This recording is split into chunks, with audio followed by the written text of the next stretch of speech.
আজকে আমি রান্না করব সাজনা দিয়ে মসুর ডাল। এটা প্রাচীনকাল থেকে প্রচলিত ডালের সাথে বিভিন্ন উপকরণ দিয়ে সুস্বাদুভাবে ডাল রান্না করা হয়। আমি মসুর ডাল নিয়ে নিলাম হাফ কাপ। অনেকক্ষণ পর্যন্ত ভিজিয়ে রেখে ভালোভাবে ধুয়ে নিয়েছি। পানি গরম হয়ে গেলে আমি ডালগুলো দিয়ে দিব সেদ্ধ হওয়ার জন্য এবং সাথে লবণও দিয়ে দিতে হবে ডালটা তাড়াতাড়ি সেদ্ধ হওয়ার জন্য।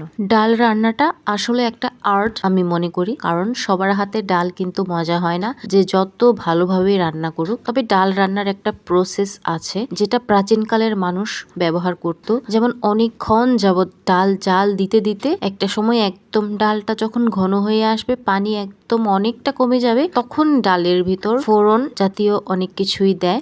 ইভেন আমি এমনও শুনেছি যে সকালবেলা বড় পাতিলে বেশি করে পানি দিয়ে ডাল বসাতো, এরপর জাল দিতে দিতে দুপুরবেলা শুধু খাওয়ার আগে ডালে ফোড়ন দিয়ে ডাল চুলা থেকে নামাতো। সেই ডালে নাকি প্রপার টেস্ট আসতো। আমার মনে হয় সেটা একদমই সত্যি। আর এখন আমাদের হাতে তো একদমই সময় নেই, আমরা এখন সবাই চুক্তি রান্না করি, মানে কাজটা করতে হবে এজন্যই আমরা শুধু রান্নাটা করি। তো ডালে কিন্তু আমি পেঁয়াজ, কাঁচামরিচ, আদা রসুন বাটা, হলুদ দিয়ে দিয়েছি। হলুদটা পরিমাণে একটু বেশি দিতে হবে, কারণ আমি যেহেতু সাজনা দিয়েছি। অন্যান্য ইনগ্রেডিয়েন্টস দেওয়ার জন্য হলুদের পরিমাণটা একটু বেশি দিতে হয়। আর এই যে ডালের কাটা, এটাকে আমি বলি ডালের ঘুটনি, বা আরো অনেকেই বলে ডাল ঘুটনি। এই ডাল ঘুটনি নিয়ে আমার ছোটবেলার অনেক মজার মজার কাহিনী আছে। ডাল ঘুটনি দিয়ে সবসময় আমি পরী সাজতাম। পরীর হাতে যে জাদুর লাঠি থাকে, আর এই ডাল ঘুটনি ছিল আমার সেই জাদুর লাঠি। তো ছোটবেলার সেই স্মৃতি এখনো পর্যন্ত আমার দাদু বাড়িতে আছে। আমার দিদিমা এখনো পর্যন্ত সেই ডাল ঘুটনি ব্যবহার করে। ডালটা কিন্তু আমি অনেকক্ষণ জাল দিয়েছি, যতটুকু সম্ভব হয়েছে। এখন ডালে বাগার দেওয়ার পালা, যেটাকে কিনা ফোড়ন বলে।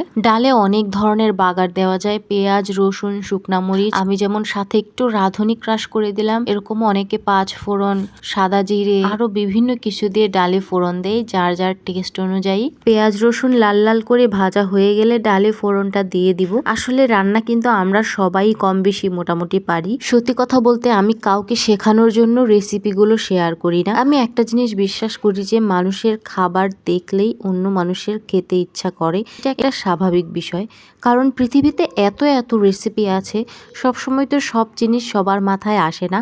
আরেকজনেরটা দেখলেই ইচ্ছে করে বা বানাতে ইচ্ছে করে। আমি সেই জন্যই রেসিপিগুলো শেয়ার করি, কারণ আমিও অন্যের রেসিপিগুলো দেখে দেখে আমার যখন যেটা ইচ্ছা করে আমি রান্না করে খেতে চেষ্টা করি। আমার ভিডিওগুলি আপনার যদি ভালো লেগে থাকে বা উপকারে এসে থাকে, তাহলে আমার চ্যানেলটিকে ফলো করে দেবেন, লাইক কমেন্ট শেয়ার করে আমার পাশে থাকবেন, আমাকে উৎসাহ প্রদান করবেন। এবং সবাই ভালো থাকবেন, সুস্থ থাকবেন। অনেক অনেক ধন্যবাদ। দেখা হবে পরের কোনো ভিডিওতে।